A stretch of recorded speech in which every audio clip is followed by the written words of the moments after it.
اعوذ باللہ من الشیطان الرجیم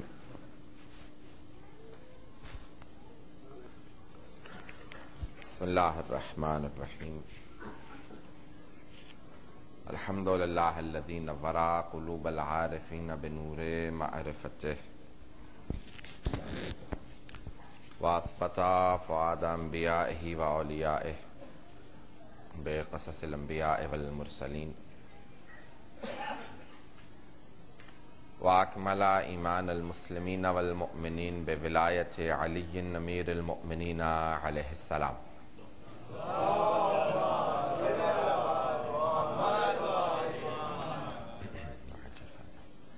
والصلاة والسلام والتحیۃ والاکرام علی افضل الموجودات العبد المؤید والرسول المسدد المصطفى الامجد المحمود الاحمد اعنی ابا القاسم محمد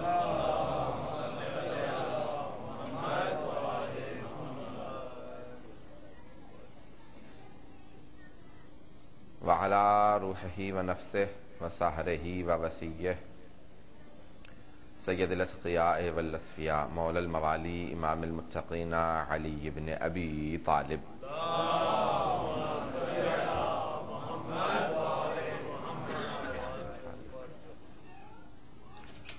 وعلى اوصیائه لا سیما بقیت اللہ فی الارضین روح وارواح العالمین لتراب مقدمہ الفدا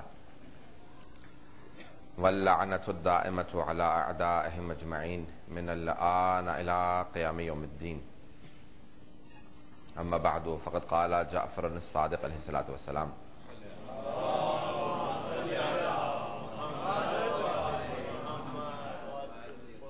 اشہد انک کنت نورا فی الاسلاب الشامخہ والارحام المطہرہ لم تنجسک الجاہلیۃ بانجاسہا صلوات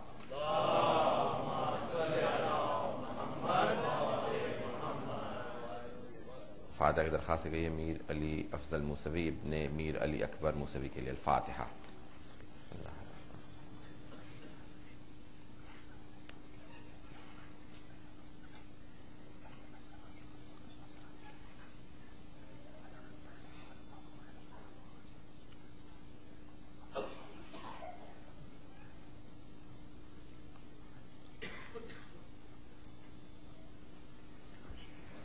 صلاۃ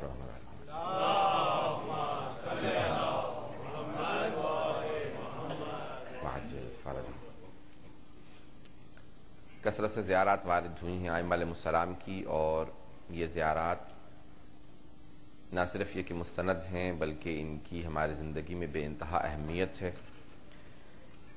نہ صرف یہ کہ ان کا پڑھنا ثواب ہے بلکہ کئی احادیث میں ایسا وارد ہوا ہے کہ علامت مومن ہے،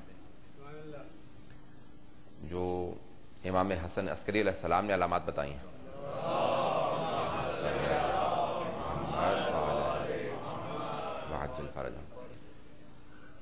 5 علامات بتائی ہیں مومن کی کہ تختم بالیمین، الجہر بسم اللہ الرحمن الرحیم و بسم اللہ الرحمن الرحیم، یعنی دائیں ہاتھ میں انگوٹھی پہننا، بسم اللہ الرحمن الرحیم کو اونچی آواز سے کہنا، تعفیر بالجبین،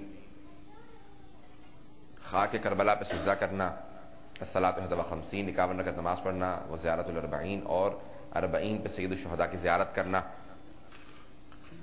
بعض جگہوں پہ ہے کہ زیارت پہ جانا اور زیارت پڑھنا، اور اگر نہ بھی جا سکو تب بھی زیارت پڑھنا علامت ایمان ہے۔ اور کثرت سے ایسی احادیث وارد ہوئی ہیں جن میں یہ الفاظ ہیں کہ مومن کو زیارت سے اجتناب نہیں کرنا چاہیے۔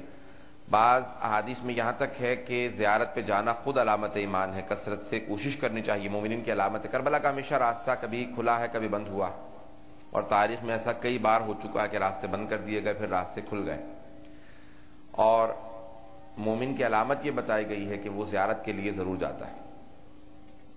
بعض احادیث میں یہاں تک ہے کہ اگر راستے کھلے ہوئے ہوں تو اور اس کے لیے کوئی مسائل نہ ہو تو 4 سال میں 1 مرتبہ زیارت پہ ضرور جانا چاہیے، ہر 4 سال میں، یعنی اگر اس کے لیے افورڈیبلٹی کا مسئلہ نہ ہو۔ آواز تھوڑی سی کم کی، اور اس کے لیے کوئی ایسے مسائل نہ ہوں جن کی وجہ سے وہ جانے میں اس کی کوئی دشواری ہو، رکاوٹ ہو، تو پھر اس کو ہر 4 سال میں ایک مرتبہ زیارت پہ ضرور جانا چاہیے، 5 سال میں ایک مرتبہ ضرور جانا چاہیے۔ الفاظ 4 کا لفظ خود سے احادیث میں آیا کہ 4 بار ایک مرتبہ زیارت پہ جانا علامت ہے، تو اس طرح سے بہت سی احادیث ہیں۔ میں نے جو جملے انتخاب کیے ہیں زیارت وارثہ کے، صلاۃ رحمۃ اللہ علیہ،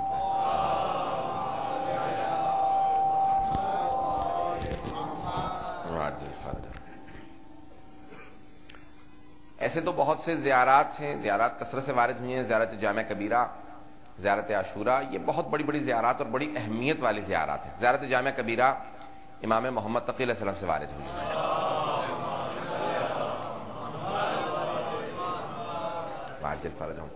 جس میں امام نے بے انتہا فضائل بیان کیے ہیں اور بیان فرمایا ہے کہ ائمہ کا مقام کیا ہے، ان کی عظمت کیا ہے۔ تو بہرحال ان زیارات سے ائمہ کے فضائل واضح ہوتے ہیں۔ ایک ایسا گروہ بھی تیار ہو چکا ہے کہ جو خود سے زیاراتی کا یعنی ایک انکار بھی کرتا ہے اور یہ کہ اس پہ تاکید کرتا ہے کہ نہ پڑھی جائیں یا اس کی کوئی اہمیت نہیں ہے۔ ہمارے ائمہ علیہ السلام نے، اور اس وقت بہت سے علماء مسلسل شرح لکھ رہے ہیں، یعنی کامنٹریز لکھ رہے ہیں زیارات پہ کہ ان زیارات کی کیا اہمیت ہے، ان کے فضائل کتنے زیادہ ہیں اور یہ الفاظ کتنے اہم ہیں۔ ان زیارات کے الفاظ ائمہ کے فضائل بیان کرتے ہیں۔ اب وہ زیارت جامع کبیرہ ہو جو بہت مفصل زیارت ہے، اور اس کا ایک جملہ میں صرف واضح اشارہ کرتے ہوئے آگے بڑھنا چاہتا ہوں کہ ائمہ علیہ السلام کو اس میں زیارت میں کہا گیا کہ قادۃ الامم اولیاء النعم۔ قادہ جمع ہے قائد کی، قادۃ الامم، امم جمع ہے امت کی، امتوں کے قائد ہیں ہمارے امام۔ قادۃ الامم، جتنی امتیں ہیں ان سب کے قائد ہیں، پیشوا ہیں، رہبر ہیں، لیڈر ہیں ہمارے ائمہ علیہ السلام، قادۃ الامم۔ اب عربی جتنے بھی الفاظ ہیں نا، یہ عربی اصطلاحات ہیں، عربی الفاظ ہیں جو زیارات میں ائمہ نے استعمال کیے ہیں۔ جب بھی علماء شروح لکھتے ہیں، کامنٹریز لکھتے ہیں، سے یہ لفظ لیا گیا ہے، پھر انسان کو سمجھنے میں آسانی ہو جاتی ہے، اور الفاظ پہ اگر غور کریں گے تو خود بخود آپ کے لیے بہت سے مطالب واضح ہوں گے۔ تو قائد، عربی میں 2 اصطلاح استعمال ہوتی ہیں کہ قائد اور دوسری سائق، قائد اور سائق۔ قائد آج عربی زبان میں لیڈر کو کہا جاتا ہے، سائق ڈرائیور کو کہا جاتا ہے، سائق ڈرائیور کو کہتے ہیں۔ سب کی توجہ میرے ساتھ رہے۔ پرانے زمانے میں عرب کے اندر جو سب سے زیادہ عام جانور تھا اس کا نام تھا اونٹ، اور آج بھی اونٹ زیادہ ملتا ہے وہاں پہ، کیونکہ صحرا میں اونٹ کے لیے ایک اپنا پورا نظام ہے کہ وہ وہاں پہ زیادہ دیر تک بغیر پانی گزار سکتا ہے۔ اس کا کوہان ہے جہاں پہ پانی جمع ہو جاتا ہے، میں تفصیلات میں نہیں جانا چاہتا۔ تو وہ قائد، اس اونٹ چلانے والے 2 افراد ہوتے تھے، ایک ہوتا تھا سامنے چلا کرتا تھا، اسے قائد کہا جاتا تھا، وہ مہار پکڑتا تھا اور سارے اونٹ پیچھے چلتے رہتے تھے۔ توجہ نہیں حضرات کی مثال، جو سامنے چلتا تھا اونٹوں کی اور ایک کی مہار پکڑتا تھا، باقی سب صف میں کیو میں چلتے رہتے تھے، اسے قائد کہا جاتا تھا۔ اور جو پیچھے کھڑا ہو کے ہانکا کرتا تھا اسے سائق کہا جاتا تھا۔ یعنی جسے آپ لوگ آج ڈرائیور کہتے ہیں، سائق، تو ہاتھ میں اس کے ایک عصا ہو بس لے کے آتا تھا۔ ائمہ علیہ السلام قائد ہیں، توجہ چاہوں گا، سائق نہیں ہے۔ ہانکنے والے تو بہت موجود ہیں، میں اصل یہ ہوں گے، اگر کوئی نکل گیا تو وہ مارتے ہوئے واپس لے کے آئیں گے۔ ائمہ علیہ السلام قیادت کے لیے آئے، لیکن قیادت کے لیے ایک شرط ہے۔ وہ اونٹ جو قیادت میں چلا کرتے تھے، وہ ایک اونٹ کی مہار پکڑا کرتا تھا قائد، اور باقی سب پیچھے چلتے رہتے تھے۔ اس میں ایک شرط ہوتی تھی کہ وہ تربیت یافتہ ہوتے تھے، وہ ٹرینڈ ہوتے تھے۔ ان کے لیے ہے کہ سدھائے ہوئے ہوتے تھے، وہ چلتے تھے ایک صف کے اندر، اور اگر ٹریننگ نہیں ہوتی تھی تو پھر ہاتھ میں عصا ہوتا تھا اور پیچھے سے ہانکا جاتا تھا۔ ائمہ علیہ السلام قیادت کے لیے آئے ہیں، اگر ہم میں ٹریننگ ہوگی تو امام آ جائیں گے۔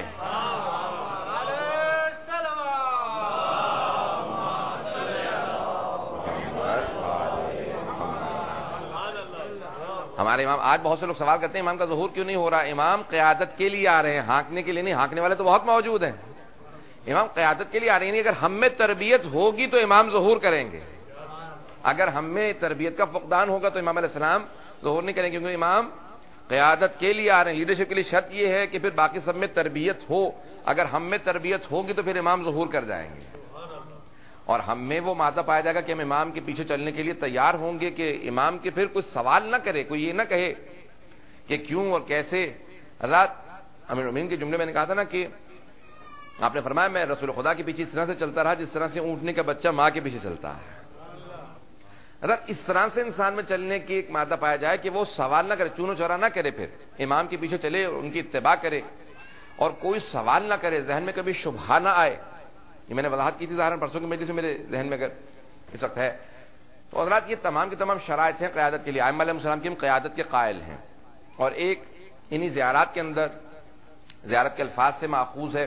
میں صرف تمہیداً جملے پیش کر رہا ہوں, اس کے بعد میں شرح کرنا چاہتا ہوں اس جملے کی جس کو میں نے انتخاب کیا, کہ جہاں پہ ائمہ کے جملوں سے واضح ہوتا ہے کہ کیوں ظہور نہیں ہوتا, اور ائمہ کی احادیث سے کہ مولا 12ویں امام کا ظہور کیوں نہیں ہوگا یا کیوں وہ غیبت میں جائیں گے.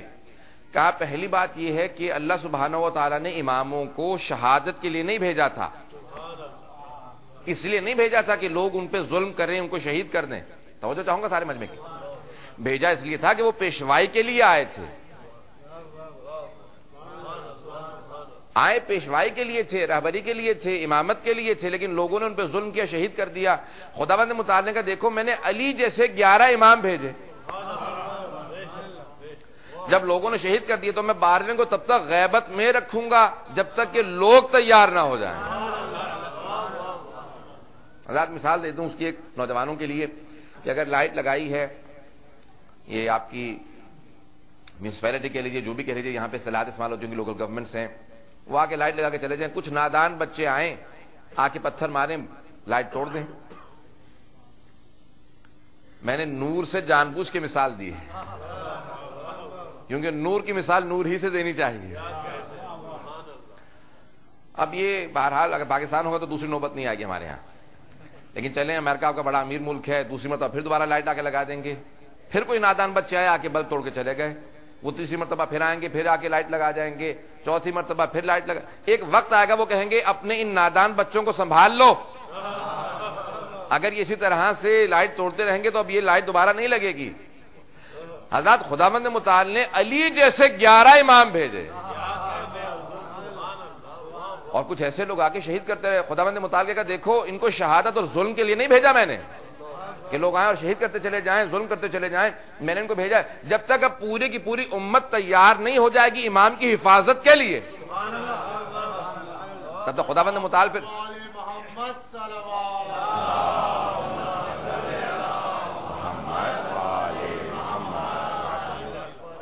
تو ہم ایسے ائمہ علیہ السلام کے ماننے والے ہیں جن کو خداوند متعال نے, اب یہ جملے سمجھ میں آتے ہیں کہ اشہد انک کنت نورا فی الاسلاب الشامخہ والارحام المطہرہ, میں گواہی دیتا ہوں کہ آپ کا نور پاک صلبوں سے پاک رحموں میں منتقل ہوتا رہا ہے, پاک صلبوں سے پاک رحموں میں جو نور منتقل ہوتا رہا وہ ہمارے ائمہ کا نور ہے, اور جتنا پاک و پاکیزہ کی نور ہے. اب مجھے امام کی ولادت سے متعلق نہیں پیش کرنا, حضرات یہ جملے امام علیہ السلام کے مقام کو سمجھاتے ہیں. یہاں تک کہ جو حضرت حکیمہ خاتون ہیں, پھوپھی ہیں امام علی نقی علیہ الصلوۃ والسلام کی,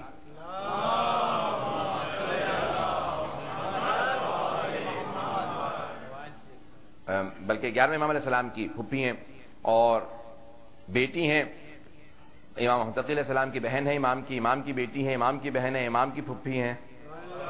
تو امام علیہ السلام نے کہا کہ رات گھر میں ولادت ہے, کہا بیٹا آثار کوئی ہے نہیں ولادت کے, کون سی زوجہ سے ولادت ہے, کہا نرجس خاتون سے, کہا جس طرح سے جناب ابراہیم اور جناب موسیٰ کا خداوند متعال نے ایک سلسلہ بنایا تھا تاکہ کسی ظالم حکمران کو معلوم نہ ہو, ان کی حفاظت کے لیے کہ کہاں پہ, کہا چاروں طرف میرے گھر کے جاسوس موجود ہیں جو جاننا یہ چاہتے ہیں کہ اس گھر میں کب ولادت ہوگی, کیونکہ سب جانتے ہیں کہ میں 11واں ہوں, 12ویں نے میرے ہی گھر میں آنا ہے. اہتمام کیا, اور نیمہ شعبان ہے, صرف جو 2 جملے جن کے لیے میں نے آپ کو زحمت دی, سب کی توجہ رہے. کہا جناب حکیمہ خاتون کہتی ہیں کہ میرے ذہن میں نصف شب کے بعد ایک مرتبہ سوال اٹھا, کہا آدھی رات ہو چکی ہے, کوئی آثار نہیں ہے ولادت کے. تو اچانک مجھے باہر سے میرے بھتیجے نے آواز دی, 11ویں امام علیہ السلام نے آواز دی, کہا پھوپھی اماں وعدہ الہی پہ شک نہ کیجیے گا,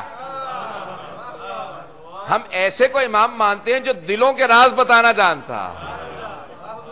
میں وہیں سے فوراً کہا کہ نہیں انشاءاللہ مجھے یقین ہے. کہا وضو کے لیے ایک مرتبہ باہر گئی, دوبارہ آئی تو پورا حجرہ نور سے بھرا ہوا تھا, اور ایک مرتبہ میں نے دیکھا تو زمین کے اوپر ایک بچہ نومولود ہے, سر بہ سجود ہے اور آیت پڑھ رہا جاء الحق وزہق الباطل.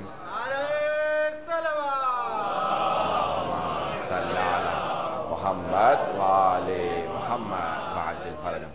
حضرت یہ پاک صلبوں سے پاک رحموں میں منتقل ہونا، یہ آیات ہیں کہ جہاں حضرت نرجس خاتون ایک مرتبہ دیکھتی ہیں کہ وہ جو وعدہ ربی تھا، خدا کا وعدہ تھا، وہ بالکل اسی طرح سے پورا ہوا جس طرح سے ائمہ علیہ السلام نے علامات بتائی ہیں۔ ایک ایسی بی بی جس کا روم سے انتخاب ہوا اور خواب میں آنے کے بعد جناب سیدہ نے بتا دیا، جو حضرت شمون کی نسل سے تھی، حضرت عیسیٰ کے جو اوصیات تھے، جو 12ویں وصی تھے، ان کی نسل سے سلسلہ 12 کا ہر جگہ رہا ہے۔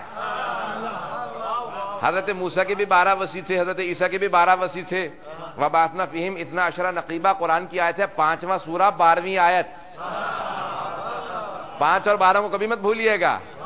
تو 5ویں سورے کی 12ویں آیت ہے، کہا کہ وَبَعَثْنَا فِيهِمْ 12 نقیبہ، ہم نے 12 وصی بھیجے ہیں۔ وَلَن تَجِدُوا فِي سُنَّتِ اللَّهِ تَبْدِيلًا، تم اللہ کی روش میں کبھی تبدیلی نہیں پاؤ گے۔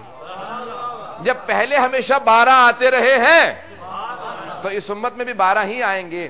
تو کہا ہم نے وعدہ کیا ہے ایک مرتبہ 12 اوصیاء کا، تو حضرت شمون کی نسل سے خواب میں جناب سیدہ کو دیکھتی ہیں، جب نور کو دیکھتی ہیں، کہا آپ حضرت مریم ہے؟ کہا نہیں، میں نبی آخر الزمان کی بیٹی ہوں، اور اس لیے آئی ہوں کہ خدا نے تیرا انتخاب کیا تیری پاکیزگی کی وجہ سے کہ تو نبی آخر زمان کے آخری وصی کی ماں بنے گی۔ حضرت اس طرح سے اہتمام کیا جاتا ہے، یہ ہے پاک صلبوں سے پاک رحموں میں منتقل ہونا۔ اور وہاں سے کہا کس طرح سے یہاں سے تمہیں باہر جانا ہے، کہا کہ بی بی میں آپ پہ ایمان لاتی ہوں، آپ کے پدر بزرگوار پہ ایمان لے کے آتی ہوں، اور 12 اماموں پہ ایمان لے کے آتی ہوں۔ کہا کہ یہاں سے صبح کو اہتمام ہے، اس طرح سے چلی جانا، جب برقع لوگی اور باقاعدہ کنیزوں کے جھرمٹ میں نکل جانا، وہاں پہ میرا بیٹا انتظار میں ہوگا۔ امام علی نقی علیہ السلام نے کسی سے کہا کہ فوراً فلاں مقام پہ پہنچنا، بی بی کا اہتمام کیا گیا، گھر پہ تشریف لائیں۔ حضرت یہ پورے اہتمامات سے جس سے پتہ چلتا ہے کہ پاک صلبوں سے پاک رحم کیا ہوتے ہیں۔ اور جب ایک مرتبہ امام کی ولادت ہوتی ہے تو حضرت حکیمہ خاتون نے کہا کہ فوراً 11ویں امام نے کہا کہ میرے پاس لے کے آئیے۔ بچے کو جب لے کے آئیں تو کہا کہ میں نے، حضرت حکیمہ خاتون خود فرماتی ہیں، کہا میں نے خود دیکھا کہ ایک مرتبہ بچہ ہاتھوں میں لیا اور جناب امام حسن عسکری علیہ السلام نے سلام کیا، کہا سلام ہو آپ پر، تو فوراً بچے نے کہا سلام ہو میرے جد رسول خدا پہ، سلام ہو میرے جد علی مرتضیٰ پہ، سلام ہو میری جدہ جناب زہرا پہ، اور سارے اپنے اجداد پہ سلام بھیجا، کہ سلام ہو میرے بابا آپ پہ۔ اور جب یہ الفاظ کہے، یہ سلام زیارت کے الفاظ، یہ ائمہ علیہ السلام کہا کہ زیارات وہیں سے وارد ہوئی ہیں جہاں سے آنی چاہیے، وہیں سے زیارات آئی ہیں۔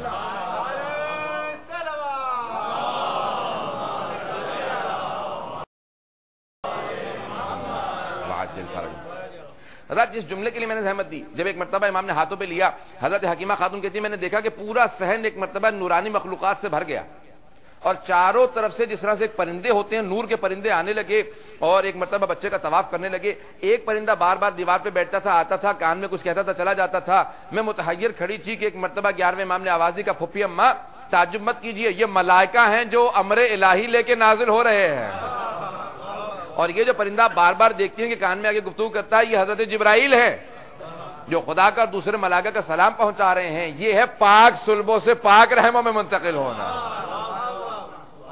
ایک مرتبہ کہا کہ جائیے اس بچے کو اس کی ماں کے ہاتھ میں دے دیجیے تاکہ کچھ دیر کے لیے ان کے کلیجے کو ٹھنڈک مل جائے اور انہیں محسوس ہو کہ وہ جو اللہ کا وعدہ تھا وہ میرے ہاتھوں پہ موجود ہے۔ ایک مرتبہ کیونکہ 5 برس کے سن میں دوبارہ غیبت شروع ہو جائے گی، غیبت صغریٰ شروع ہو جائے گی، اور کہا یہ بچپنا ائمہ علیہ السلام کا بچپنا ہو، جوانی ہو، کہیں پہ یہ نہیں ہوتا۔ ہم یہ جو میں عقیدہ اپنا پیش کرنا چاہتا ہوں نوجوانوں کے لیے خاص طور سے، بزرگ تو سیکھے سکھلائے بیٹھے، ہمارا عقیدہ یہ نہیں ہے کہ امام بڑا ہوتا ہے سیکھتا ہے امام بن جاتا ہے، امام بنتے نہیں ہیں، پیدا خلقت سے امام ہوتا ہے۔ ان کے ہاں وہ تحولات نہیں ہیں، وہ تبدیلیاں نہیں ہیں، علم میں اضافہ نہیں ہے، روحانیت میں یہ کسی چیز میں نہیں، وہ معصوم پیدا ہوتے ہیں، علم ودیت کیا جاتا ہے، اس مقام کے ساتھ دنیا میں آتے ہیں۔ ان کے ہاں ارتقاء ہمارے جیسا نہیں ہے، وہ تعلیم و تعلم کا سلسلہ نہیں، سیکھنے سکھانے کا سلسلہ نہیں ہے، لرننگ پروسیس نہیں ہوتی۔ توجہ چاہوں گا حضرات، ان کا وہ بچپنے سے ولادت سے وہیں سے علم رکھتے ہیں۔ جب کئی مرتبہ ائمہ علیہ السلام سے سوال کیا گیا ہے، جب امام جعفر صادق علیہ السلام سے سوال کیا گیا،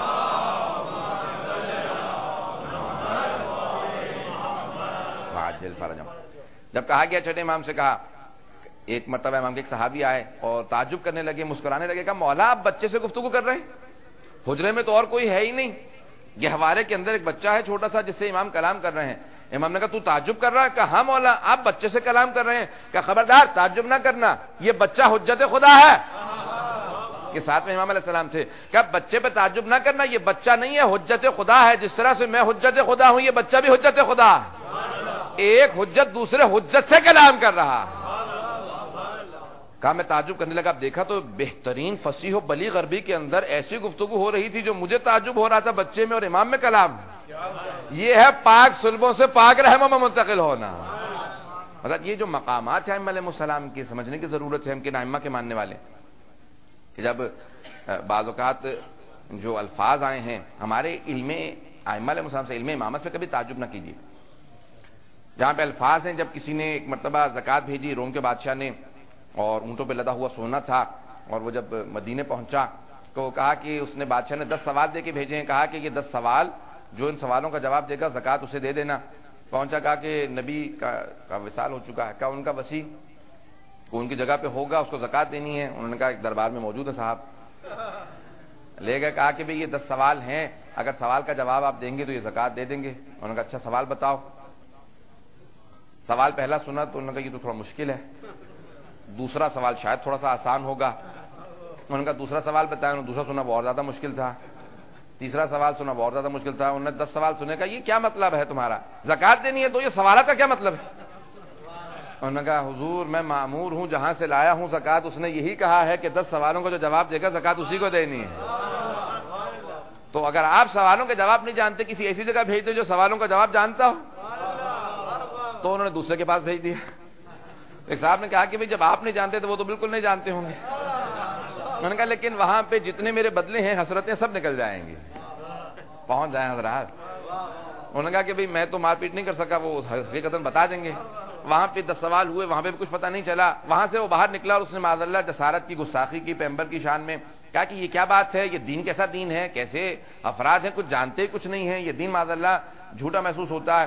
جناب سلمان نے الفاظ سنے, کا خبردار, دین کے پیشوا کا نام نبی اکرم ہے, جسارت نہ کرنا. آؤ اس در پہ لے چلوں جہاں ہر سوال کا جواب ملتا,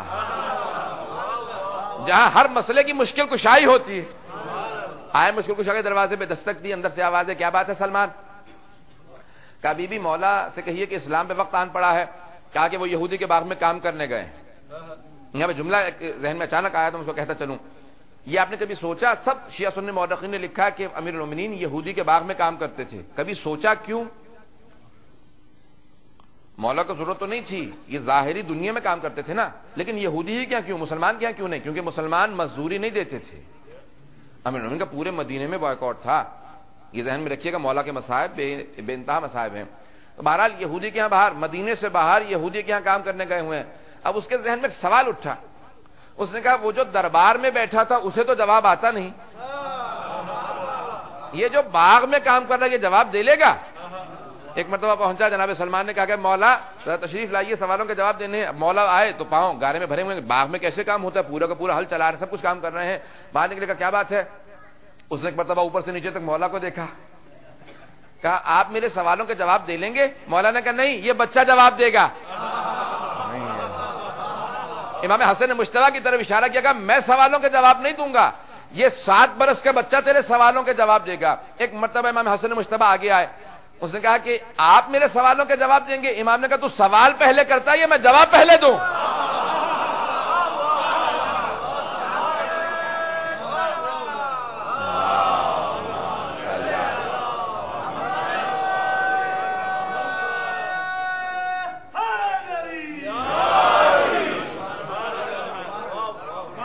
تو سوال پہلے کرے گا, میں جواب پہلے دوں. کیا بتائیے جواب کیا ہے؟ امام نے کہا تیرے 10 سوال ہیں, پہلے سوال کے 3 حصے ہیں.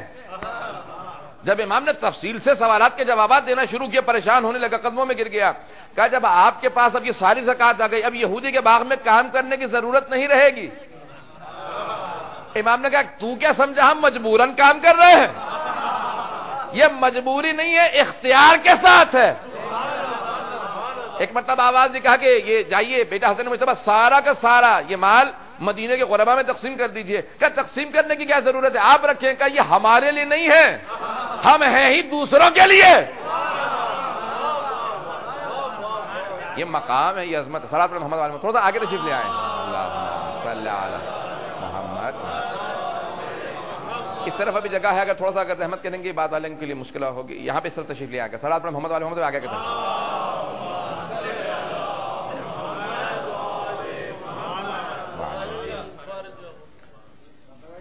پھر بھی بعد بلند صلوات.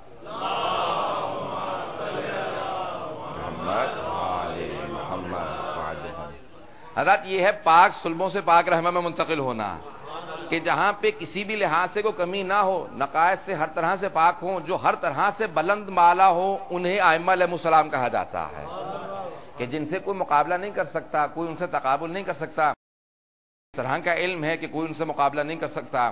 جب خود سے 10 خوارج نے فیصلہ کیا کہ علی سے ایک سوال کریں گے اور 10 جواب مانگیں گے، اگر جواب دیا تو پھر علی کا ساتھ دیں گے، نہیں تو پھر معاویہ کے پاس چلے جائیں گے.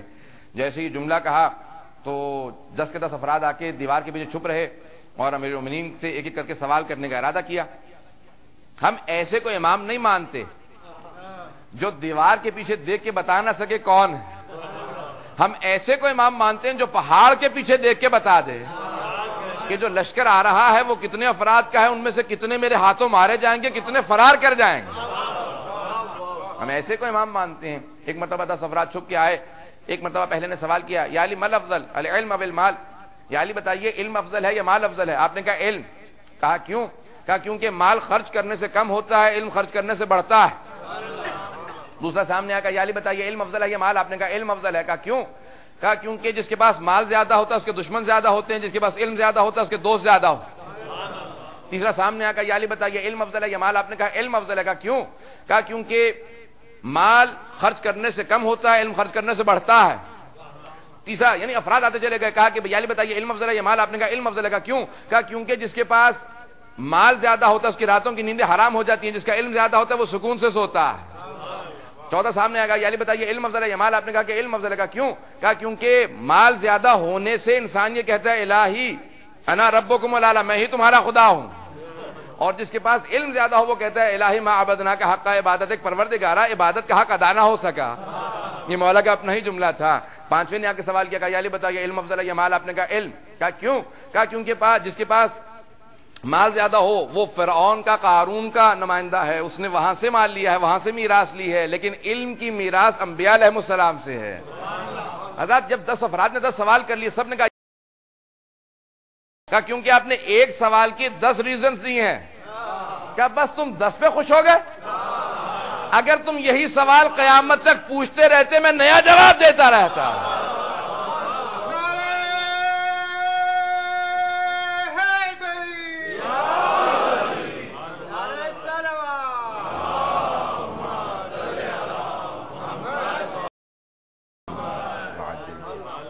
کہا تم 10 کے اوپر ہی خوش ہو گئے، میں تو قیامت تک اسی ایک سوال کے قیامت تک نئے جوابات دیتا رہتا. ہم ایسے امام کے ماننے والے ہیں.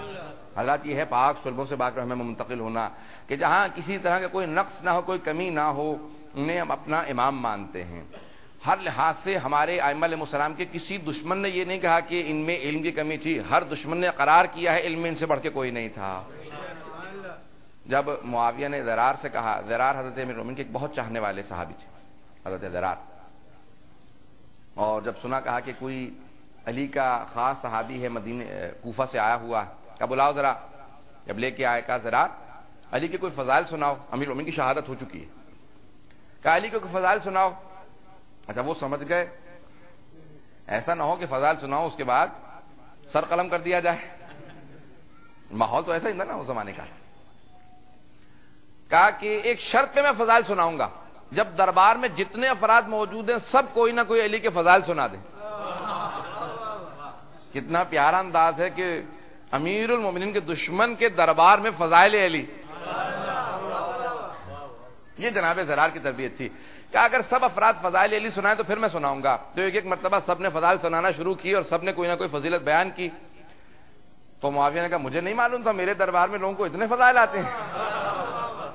کہا ضرار اب تمہاری باری. کہا نہیں ابھی میری باری نہیں ہے، تو باقی ہے، ابھی تیری زبان سے میں نے کوئی فضیلت نہیں سنی. تو اس نے بھی کچھ فضائل بیان کیے. کہا کہ اب تیری باری ہے. کہا میں اس علی کے کیا فضائل سناؤں جس کے دشمن اتنے فضائل جانتے ہیں.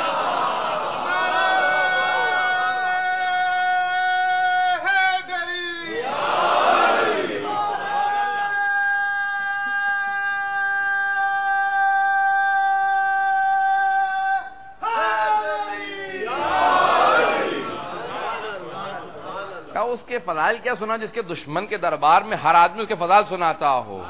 حضرات ہم ایسے امام کے ماننے والے ہیں جہاں سب نے اقرار کیا ہے, اور خود جو سب سے بڑا دشمن لکھا ہے شہید ثغیر نے کہا کہ معاویہ, اس نے خود سے جملہ کہا کہ اب کوئی دنیا کے اندر خاتون ایسی نہیں ہے جو علی بن ابی طالب جیسا ثبوت دنیا میں لا سکے. وہ افراد جو سب سے زیادہ دشمن تھے وہ اقرار کر رہے ہیں کہ اب مائیں بانجھ ہو چکی ہیں, کوئی علی نہیں دنیا میں آ سکتا.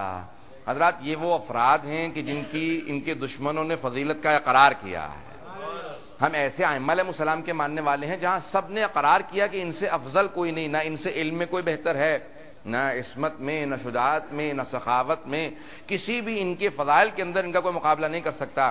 امام حسکانی 5ویں صدی ہجری کے اہل سنت کے عالم دین ہیں, وہ کہتے ہیں کہ صحابہ کی کوئی ایسی فضیلت نہیں ہے جس کا سردار علی نہ ہو. شیعہ عالم دین نہیں ہے, وہ کہتے ہیں کہ صحابہ کی کوئی ایسی فضیلت نہیں جس کا سردار علی نہ ہو, اور علی کے 70 ایسے فضائل ہیں جس میں کوئی صحابی شریک ہی نہیں. یہ میں نہیں کہہ رہا ہوں, امام حسکانی نے کہا. کہتے ہیں علی کے ایسے فضائل ہیں جس میں کوئی شریک ہی نہیں ہے. امیر المومنین کا ایسے امام کے ماننے والے ہیں. اب سمجھ میں آتا ہے کہ پاک صلبوں سے پاک رحموں میں منتقل ہونا کیا ہے. اتنی پاکیزگی ہو, اتنی بلندی ہو ائمہ علیہ السلام کی کہ کوئی بھی دیکھے تو اقرار کرے کہ چہرہ بتا رہا ہے. حضرات خود جناب ختمی مرتبت کے لیے کہ ان کا وجود ایک ایسا وجود تھا جو دیکھتا تھا, اقرار کرتا تھا کہ ان کا وجود ایک عام وجود نہیں ہے. اور یہ ہمارے ائمہ علیہ السلام کے جسم سے متعلق 24 یا 25 معجزات جسم میں لکھے ہیں. سب کی توجہ ہے, سننا چاہیں گے حضرات؟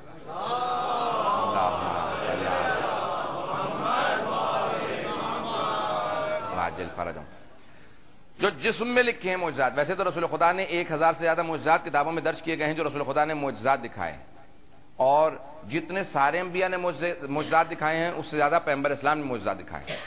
لیکن کہا کہ 24 یا 25 معجزات رسول خدا کے جسم میں تھے جو ہمارے ائمہ علیہ السلام کے تھے. جتنے مجھے ذہن میں آتے جائیں گے میں پیش کرتا جاؤں گا. مورخین نے لکھا, حق الیقین میں علامہ مجلسی نے بھی لکھا ہے, اور ہمارے ہاں اکثر ہماری جو معجزے کتابیں ہیں یا ہماری احادیث کی کتابیں ہیں وہاں پہ یہ موجود ہیں. علماء کہتے ہیں کہ رسول خدا کے 24 جسم میں معجزات تھے اور ائمہ کے کا بلند قامت سے بلند قامت آدمی جب رسول خدا کے سامنے آتا تھا تو سر سے لے کے گردن تک چھوٹا نظر آتا تھا. سر سے لے کے گردن تک, یعنی پیغمبر اسلام کا کوئی معذاللہ کوئی بیٹوگا لمبا قد نہیں تھا, لیکن بنانے والے کو خالق کو یہ منظور نہیں تھا کوئی ان سے اونچا نظر آئے, پیغمبر ان کی آنکھ سے کوئی اونچا نظر آئے. تو اب یہاں پہ پیغمبر اسلام سر سے لے کے گردن تک پیغمبر اونچے نظر آتے تھے, یعنی دیکھنے کا, نگاہوں کا, یہ پیغمبر کا زندہ معجزہ تھا کہ نگاہوں کے اندر جب آتے تھے تو سر سے لے کے گردن تک پیغمبر اونچے نظر آتے تھے. دوسرے کا جب بھی پیغمبر اسلام کو رات میں بھی لوگ دیکھتے تھے تو آپ کے جسم سے ایک ایسا نور نکلتا تھا, لوگ دیکھ کے بتاتے تھے یہ رسول خدا ہے. جسم پہ اگر یعنی زمین پہ بھی لیٹے ہوتے تھے اور اگر چادر لے لیتے, کیونکہ پیغمبر اسلام کی مشہور کالی چادر لیا کرتے تھے, اور برادران کے ہاں اکثر نعت بھی ہے نا کہ اے کالی کملی والے اس پہ لاکھوں سلام. پیغمبر اسلام کی کالی کملی میں کوئی مسئلہ نہیں ہے, لیکن اگر شیعہ کالا لباس پہن لے تو بدعت ہو جاتا ہے. اب یہ کالے پیغمبر اسلام کے لباس کی ابا ہے, ہمیشہ کالی ابا لیا کرتے تھے, اور پیغمبر اسلام کے کالی ابا مشہور ہے تو کہا ہمیشہ کالی ابا اوڑھ کے سویا کرتے تھے. اس کے باوجود بھی صحابہ دیکھ کے بتا دیا کرتے تھے یہ ختمی مرتبہ تھے.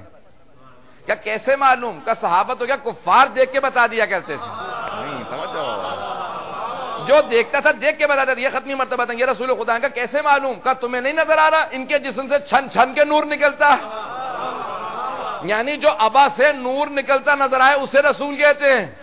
اب شب ہجرت اگر رسول خدا کو کسی کو اپنے بستر پہ سلانا ہوگا تو کسی ایسے کو سلانا پڑے گا جس کے جسم سے ویسا ہی نور نکلتا ہو.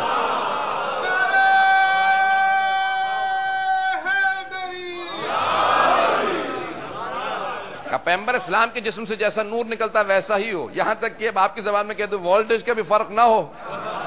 تو یہ کہ نہیں اس کا نور زیادہ تھا اس کا کم ہے, اور دیکھنے والے بھی کافر تھے, انہیں بھی کوئی فرق محسوس نہیں ہوا. ہو رہا تھا صرف مسلمان کو, تو کوئی فرق نکال لیا جائے حضرات. تو کہا وہ پوری رات دیکھتے رہے, جب چادر ہٹائی تو کہا کہ نہیں یہ محمد نہیں علی ہیں. تو حضرات جسم سے ایسے معجزات تھے پیغمبر اسلام اور ائمہ علیہ السلام کے. ایک معجزہ جو لکھا ہے کیا کہ پیغمبر اسلام کی پشت پہ یا بازو پہ, اکثر لکھا پشت پہ ایک مہر نبوت تھا, ختم نبوت کا ایک مہر تھی.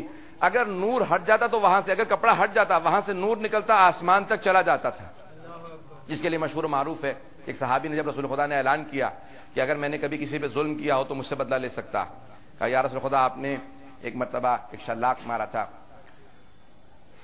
تو کہا کہ ٹھیک ہے، مجھے کبھی ایسا یاد نہیں کہ میں نے کسی پہ ظلم کیا ہو، کہا کہ تو بھی مجھے ایک شلاق تازیانہ مار دے، کہا کہ یا رسول خدا لیکن جب آپ نے تازیانہ مارا تو میری پشت پہ کپڑا نہیں تھا، تو کہا ٹھیک ہے کپڑا ہٹا دو، ایک مرتبہ فوراً کپڑا ہٹانے کے بعد آگے بڑھا اور کمر کے بوسے دینے لگا، کہا یہ کیا کر رہا ہے، کہا یا رسول خدا میں نے جھوٹ بولا تھا، آپ کی پشت کے بوسے دینا چاہتا تھا، یہ صحابی تھا۔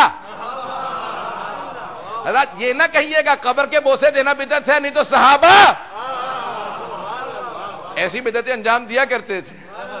تو پیغمبر کے کمر کے بوسے دینے لگا، کہا یا رسول خدا اس مہر نبوت کے بوسے دینے کے لیے میں نے جھوٹ بولا تھا، میں آپ کی پشت کے بوسے دینا چاہتا تھا، ایک مہر نبوت تھا۔ تو ائمہ علیہ السلام کے ایسے انوار بتائے گئے ہیں، کہا پیغمبر کے اگر ہاتھوں پہ کوئی پتھر بھی آتا تھا تو تسبیح کرنے لگتا تھا، جیسے ہاتھ پہ کوئی سنگریزہ ہو، کوئی پتھر ہو، اللہ اکبر الحمدللہ، یہ پتھر کی علامت ہے حضرات، یہ پتھر ہے جو ہاتھ پہ تسبیح پڑتا ہے۔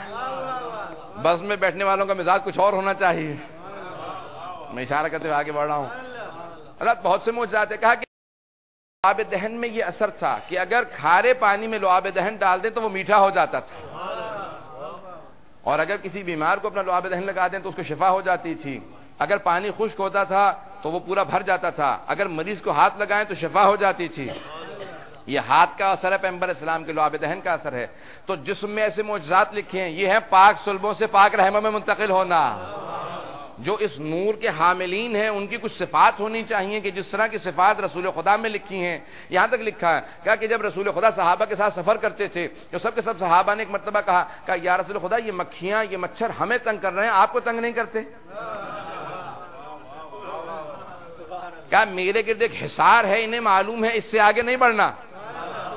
پیغمبر کے سر پہ ہمیشہ ایک بادل رہا کرتا تھا، ایک ابر رہتا تھا، آپ کے سائے پہ کسی کا پاؤں نہ آئے۔ خالق کو اتنا منظور نہیں تھا کہ سائے پہ بھی پاؤں آ جائے۔ اب اگر کوئی نواسا پشت پہ سوار ہو تو اس کا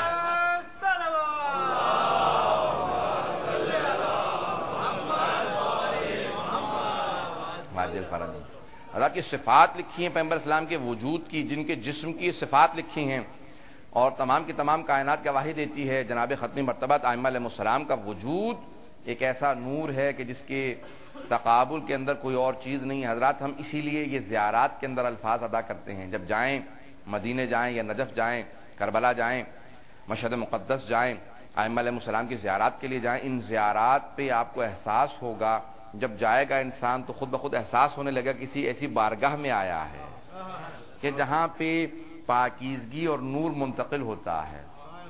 حضرات حتیٰ اگر تعصب کے نہ کتا کے کوئی کافر بھی آئے بغیر پریجڈس کے، یہ بھی برطانیہ کے جو سابق وزیر اعظم کی ایک خار نسبتی جب ایران زیارتوں پہ بلکہ ایران گئی، اس نے کہا کہ میں یہ دیکھنا چاہتی ہوں جو گولڈن ڈوم ہوتا ہے یہ کیا ہے یہاں؟ ان کا یہاں حرم ہے، زیارت ہے۔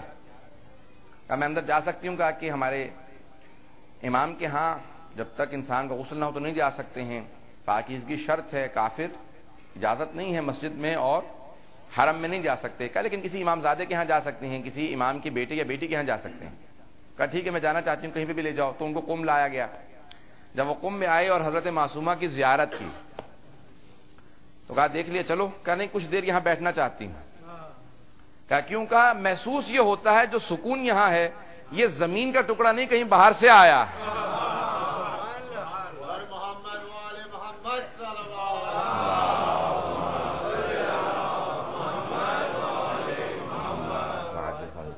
کہا یہ زمین کا ٹکڑا نہیں ہے کہیں باہر سے آیا ہے، اس کی یہ آب و ہوا بتا رہی ہے، یہ فضا بتا رہی ہے، یہ ہیبت اور جلال بتا رہا ہے کہ یہ بی بی یہاں سے نہیں ہے۔ اگر کافر بھی بغیر تعصب کے جائے گا تو وہ احساس ضرور لے کے اٹھے گا کہ ان کا مقام اوروں سے بہت بالا تر ہے۔ یہ ہمارے ائمہ علیہ السلام کا، اور یہی سبب بنا کہ وہ پھر بعد میں مسلمان ہوئی۔ کہا کہ آپ مسلمان ہو رہی ہیں تو آپ کون سے فرقے میں جائیں گی؟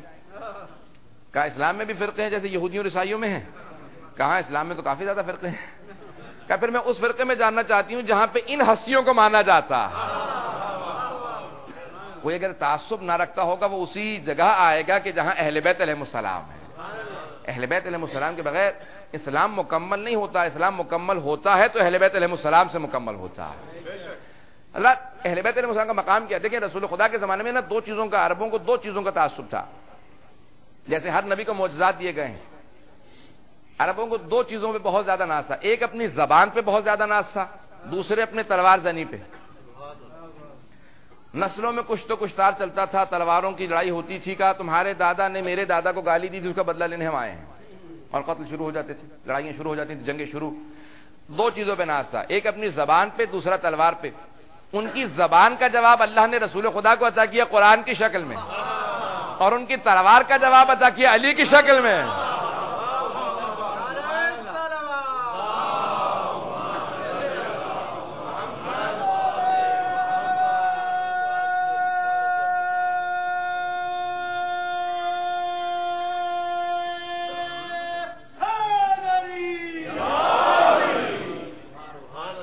ہم ایسی ہستیوں کے ماننے والے ہیں جہاں دشمنوں نے قرار کیا ان سے بہتر کوئی نہیں ہے. جب پیغمبر اسلام کو یہ دو معجزات عطا کیے گئے ہیں، قرآن ہے، دوسرا قرآن ناطق ہے، اور اس کا کوئی جواب بات ہیں جو قرآن میں ان زیارات کے اندر جملے استعمال کیے گئے ہیں. جیسے امام زین العابدین علیہ الصلوۃ والسلام نے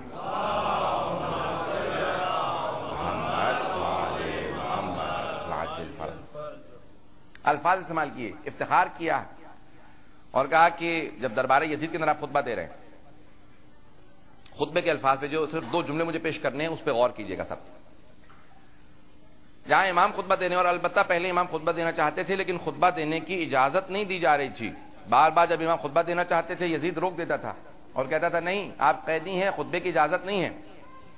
وہاں پہ ایک مرتبہ جناب زینب کبریٰ نے خطبہ دیا. جب ایک مرتبہ بی بی کھڑی ہوئی خطبے کے لیے تو دربار کے اندر سب لوگوں نے کہا روک دو. یزید نے کہا روک دو. دربار میں سارے لوگوں نے کہا کہ خاتون ہے کیا کر سکتی ہیں؟ کہا نہیں تمہیں اندازہ نہیں، یہ علی کی بیٹی ہے. پورا ماحول بدلا. حضرات یہ جو جملہ آپ سنتے ہیں دربار عبید اللہ ابن زیاد میں کہا گیا، امیر المومنین کا ایک صحابی موجود، انہوں نے کہا دونوں آنکھوں سے نابینا ہو چکے تھے. ایک آنکھ انہوں نے جمل میں کھو دی تھی، دوسری صفین میں. تو انہوں نے صرف جملے سننے کے بعد کہا یہ کون ہے جو لہجہ علی میں کلام کر رہا؟ کہ جملہ آپ سنتے آتے ہیں، یعنی کیا مطلب، کیا مفہوم ہے اس جملے کا؟ یعنی آیا بی بی کی آواز مولا سے ملتی تھی جو لہجہ علی سے، یعنی مردانہ آواز؟ نہیں. کیوں کہا یہ کون ہے جو لہجہ علی میں خطبہ دے رہا ہے؟ یعنی وہ اس بات کا اقرار کر رہے تھے وہ جو نہج البلاغہ کا معیار ہے،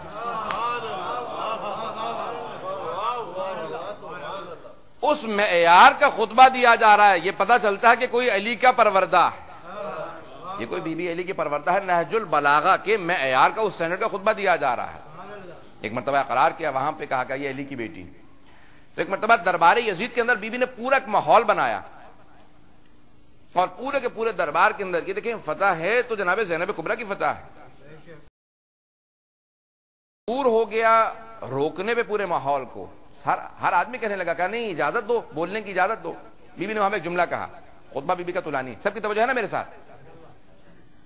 بی بی نے ایک جملہ کہا کہ یا یزید کد کیدک وسعا سعیک وناسب جہدک، اے یزید تو نے جتنا مکر و فریب کرنا تھا تو نے کر لیا، اور دھوکہ دے سکتا ہے اور دھوکہ دے لے.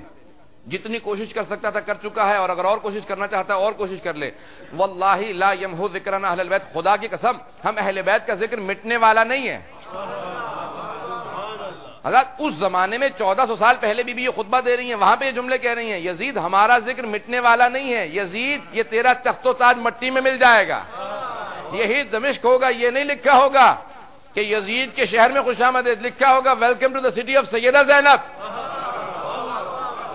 کہ یزید تیرا کوئی نام لیوا نہیں ہوگا، ہر جگہ یا حسین ہوگا.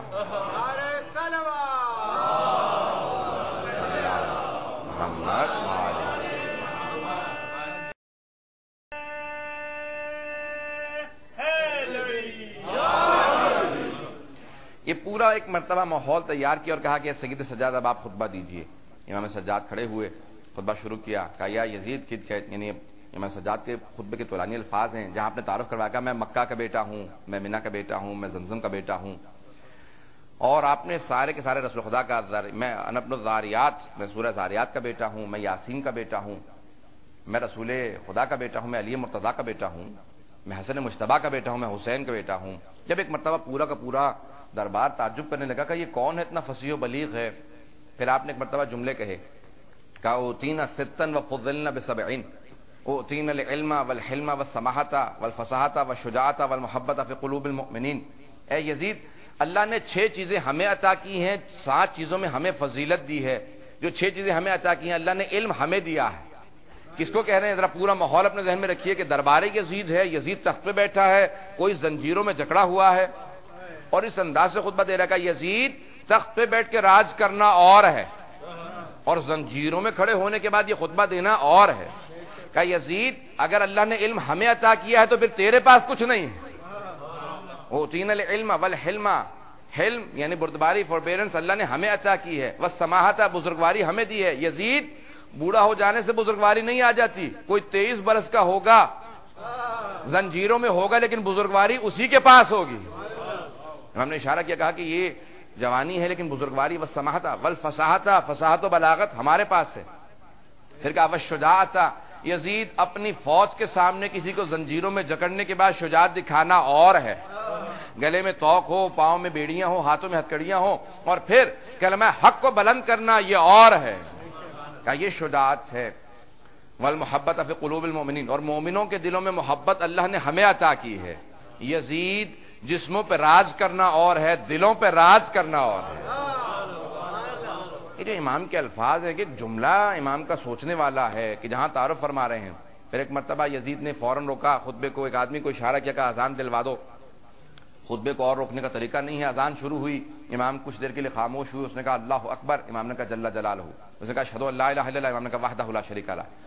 جیسے اس نے کہا اشہدو ان محمد رسول اللہ، امام نے کہا رک جا، یزید یہ بتا یہ تیرے نانا کا نام ہے یا میرے نانا کا نام ہے؟ اگر تو کہے گا تیرے نانا کا نام ہے تو تو جھوٹا ہے، اور اگر میرے نانا کا نام ہے تو بتا مجھے قیدی کیوں بنایا ہے؟ اب سارا کا سارا دربار باغی ہو گیا۔ حضرات ایک مرتبہ اس نے ایک جملہ کہا، جس جملے کے لیے میں نے آپ کو پوری زحمت دی ہے، جملہ کہا اس نے، کہا کہ میں نے حسین کو نہیں مارا، ابن زیاد نے مارا ہے۔ حضرات جب مجرم اپنے جرم سے جان چرانے لگے، سمجھ لو شکست قبول کر لی۔ جو دربار یزید میں جا کے اسے شکست دے اسے سجاد کہتے ہیں۔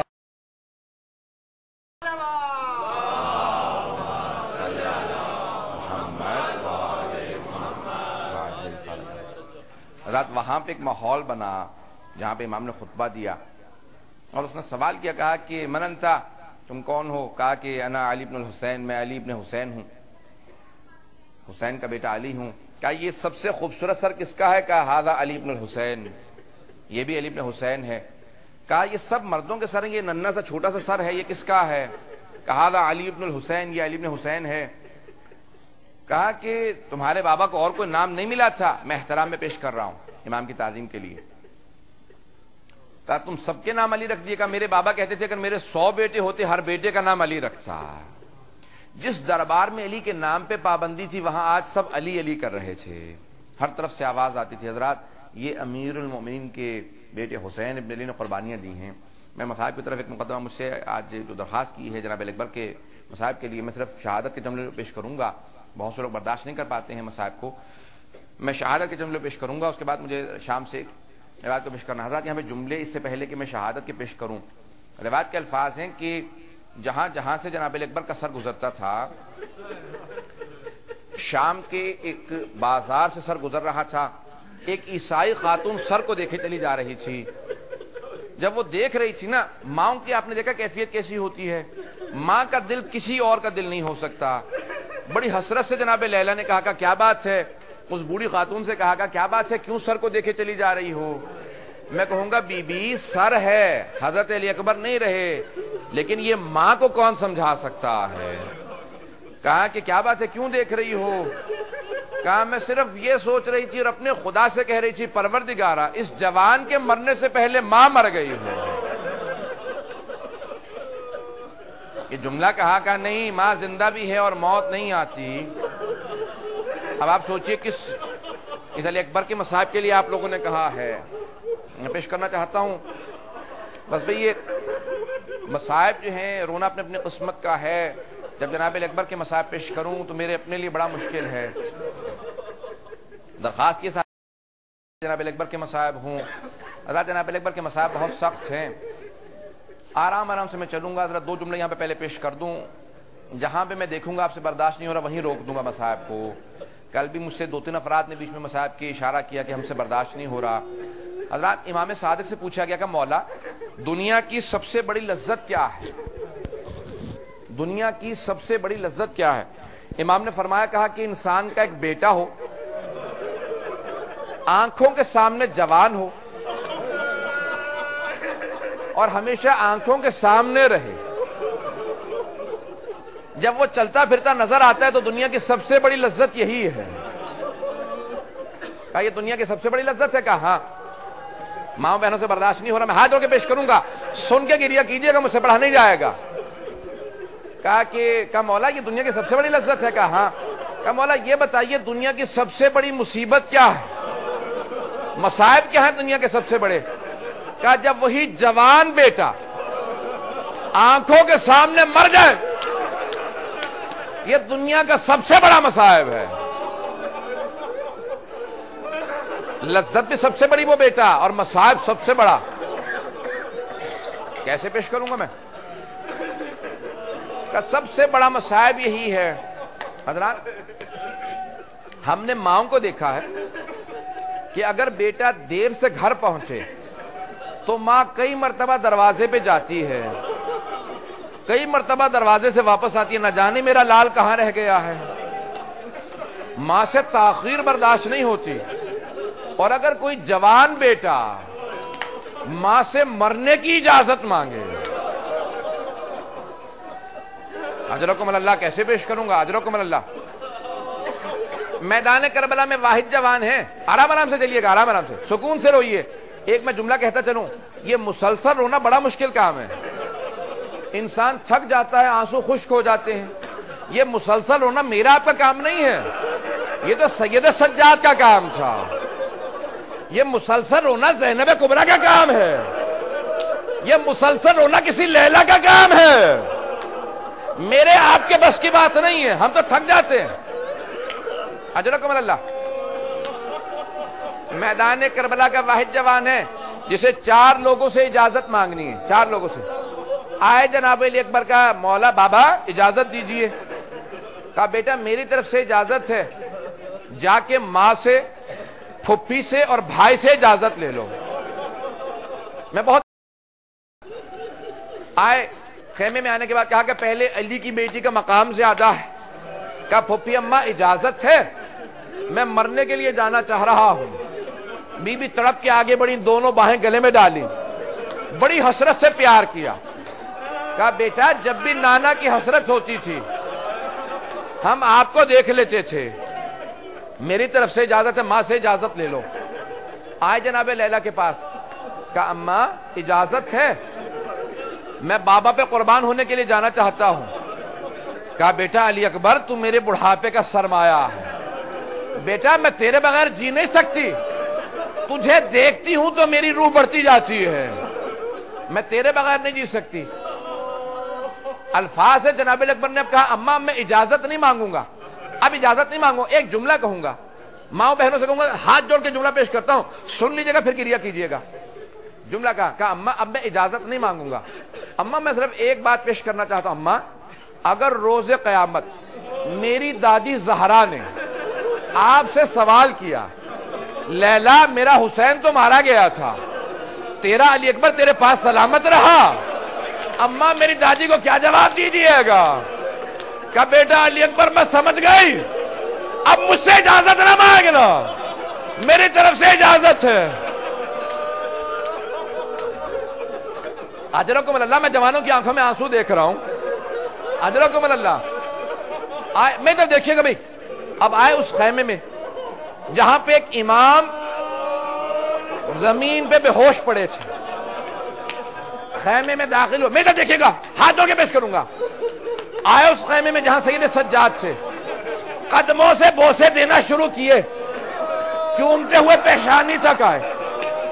جب پیشانی کا بوسہ دیا آنسو گرے, امام کو افاقہ ہوا, دیکھا علی اکبر, کہ بھیا کیا بات ہے, اس طرح سے میرے بوسے دے رہے ہو؟ جملہ کہا کہ بقی ابونا غریبا مظلوما وحیدن عطشانا. کہا بھیا سید سجاد ہمارا باپ اکیلا رہ گیا ہے, غربت کا عالم ہے, عزت ہے, تنہ تنہا ہے, میں مرنے کی اجازت لینے آیا ہوں. ایک مرتبہ پکڑ کے سینے سے لگایا, پیار کیا, کہ بھیا اجازت ہے, میں نے تو بھی مصائب ہی نہیں پڑھا آپ کے سامنے, شہادت کیسے برداشت کریں گے آپ. آئے واپس. اہل سنت کا مورخ ہے حمید ابن مسلم, وہ کہتا ہے ایک جوان جب خیمے کے اندر گیا, آرام سے جب خیمے کے اندر گیا, باہر نکلنا چاہتا تھا, خیمے کا پردہ اٹھتا تھا پھر گر جاتا تھا, اٹھتا تھا پھر گر جاتا تھا. میں نے دیکھا حسین کو, ایک مرتبہ آگے بڑھے گا, چھوڑ دو علی اکبر کو, آنے دو باہر. کا کیا بات ہے حسین, علی اکبر کیوں نہیں باہر آ رہے؟ کہ جب بھی باہر آنا چاہتی ہیں کبھی ماں لپٹ کے روتی ہے, کبھی پھپھیاں لپٹ کے روتی ہیں, کبھی بہنیں لپٹ کے روتی ہیں. بڑا مشکل تھا جناب علی اکبر کے لیے. تمام کر دیا میں نے مصائب, جیسے بھی سارا چھوڑ دیا میں نے مصائب. آئے جناب علی اکبر باہر آئے. میں ماں بہنوں سے کہوں گا ایک جملہ میرا سن لیجئے گا, برداشت اگر کر سکے ایک جملہ سن لیں. امام حسین نے ایک جملہ کہا بیٹا علی اکبر امامہ باندھ رہے ہو. جب بھی امامہ باندھتا دیکھتے تھے نا میں پھپھی کو تمہارے, مجھے بڑی حسرت آتی تھی, میں بھی کبھی بیٹے کے سر پہ امامہ باندھوں گا, لیکن بہن کی محبت میں خاموش رہتا تھا. بیٹا آج میں حسرت پوری کرنا چاہتا ہوں, میں تمہارے سر پہ امامہ باندھوں گا. جوان علی اکبر گھٹنوں پہ زمین پہ آ گئے. میں نے دیکھے گا ختم کر دیا میں نے مسائل. مولا نے سر پہ امامہ باندھنا شروع کیا. جیسے باندھتے جاتے تھے نا کہتے تھے انا للہ و انا الیہ راجعون.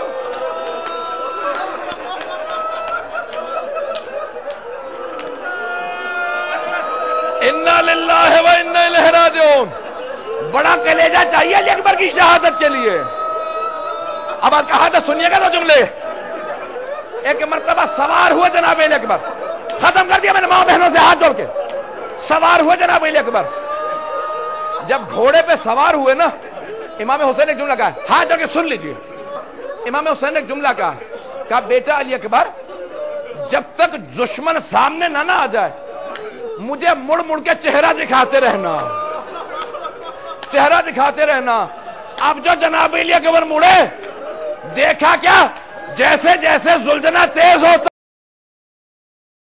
ہوتے جاتے ہیں. کہ بابا رک جائیے مت آئیے میرے پیچھے. کہ علی اکبر تجھے کیا پتا میرے کلیجے میں کیا بیت رہی ہے, تیرا کوئی علی اکبر جیسا بیٹا جو نہیں. یہ تجھے نہیں پتا. ختم کر دیا میں نے مسائل. بس دو جملوں کی زحمت. ایک مرتبہ مولا واپس آئے, آنے کے بعد در خیمہ پہ کیا دیکھا, کسی بی بی کے پاؤں نظر آ رہے ہیں. مولا نے کہا میں تو برداشت کر لوں گا جب برچھی لگے گی, لیلا سے برداشت نہیں ہوگا. کہا لیلا میں نے اپنے نانا رسول خدا سے سنا ہے ماں کی دعا بیٹے کے حق میں قبول ہوتی ہے. لیلا خیمے میں بیٹھ کے علی اکبر کے لیے دعا مانگو, ذرا کہو علی اکبر واپس آ جائے. ختم کر دیا میں نے مسائل. بی بی نے سر سے چادر ہٹائی, زمین پہ مصلی بچھایا, بالوں کو بکھرایا, ہاتھوں کو بلند کیا. جملہ کہا یا راجہ یوسف الی یعقوب و اسماعیل الی ہاجرہ ردوہ الیہ. او اسماعیل کو او یوسف کو یعقوب سے ملانے والے, ایک مرتبہ علی اکبر کو واپس بھیج دے. آئے جناب علی اکبر واپس آئے. کہا بابا اگر تھوڑا پانی مل جاتا میں اور جنگ کر کے دکھاتا. کہا بیٹا میری زبان منہ میں لے لو. ایک مرتبہ تڑپ کے کہا بابا آپ کی زبان تو زیادہ خشک ہے. کہا بیٹا کچھ دیر صبر کر لو, میرے جد رسول خدا آئیں گے سیراب کریں گے, علی مرتضیٰ آئیں گے سیراب کریں گے. حضرات میرے سارا مصائب چھوڑ کے آخری دو جملے سن لیجئے. ایک مرتبہ حسین ابن نمیر نے نیزہ مارا, جناب علی اکبر کے نیزہ لگا, بچی کا پھل ایک مرتبہ سامنے سے نکلا. سارے شہداء نے میدان کربلا میں امام حسین حتیٰ حضرت عباس نے نہیں بلایا تو ایک جوان نے نہیں بلایا. کس نے؟ علی اکبر نے. کہا جوان بیٹا بوڑھے باپ کا معاملہ ہے. کہا بابا نصرت کو مت آئیے گا, میرے دادا علی مرتضیٰ آ گئے, رک جاؤ. چلے سید الشہداء, ایک مرتبہ چلے جناب سید الشہداء, ذوالجناح سے اترے, زمین پہ بیٹھے, کھڑے ہوئے چلنے لگے. ایک مرتبہ آواز دی, علی اکبر مجھے آواز دے. اللہ دنیا بعدک الوفا, دنیا کے سر پہ خاک آگے بڑھے, اٹھا کے سینے کو سینے سے لگائے, بس گلے کو گلے سے لگانا تھا. کہ بابا آہستہ, میرے سینے میں برچھی لگی ہے, ظالم نے برچھی کا پھل توڑ دیا. کہ بیٹا میرا ہاتھ برچھی کے پھل پہ رکھ دے, میں ابھی تیرے سینے سے برچھی نکالوں گا. بوڑھا حسین نے دونوں گھٹنے زمین پہ رکھے, ایک ہاتھ سینے پہ رکھا, دوسرا برچھی پہ رکھا. اب جو کھینچا دونوں بازو چلے, پاؤں حرکت میں آئے. کہا بابا الوداع.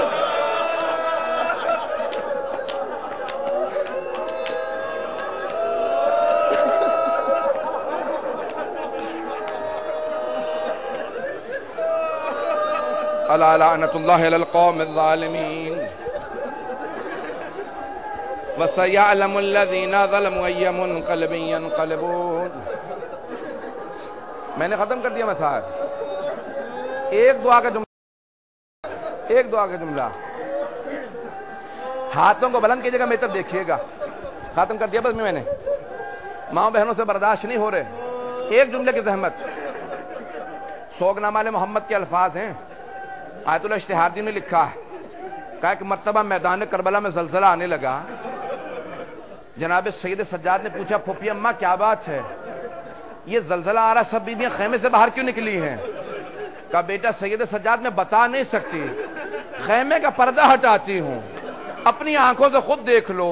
امام سجاد کہتے ہیں میں نے دیکھا میرا بوڑھا باپ ایک جوان لاشے پہ جھکا ہوا تھا, لاشا اٹھا رہے تھے, کمر جھکی ہوئی تھی. کہ میں نے فوراً کہا السلام علیکہ یا ابا عبداللہ. لاشا ہے جوانی علی اکبر کا, لائے لاشے کو.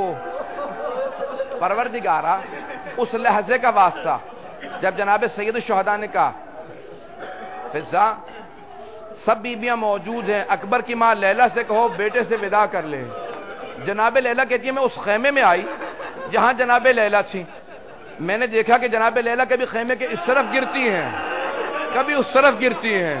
میں نے پوچھا لیلا کیا بات ہے؟ کہ اماں فضا مجھے دروازے کا پردہ نہیں مل رہا, میرا بازو پکڑو, مجھے بیٹے کے لاشے پہ لے جاؤ. اب جو بازو پکڑا, آنے کے بعد سینے پہ ہاتھ رکھا. کہ بیٹا کہتے تھے باپ پہ قربان ہونا چاہتا ہوں, اب بتاؤ میں کس کو قربان کروں؟ پروردگار امام زمانہ کے ظہور میں تعجیل فرما. ماتم حسین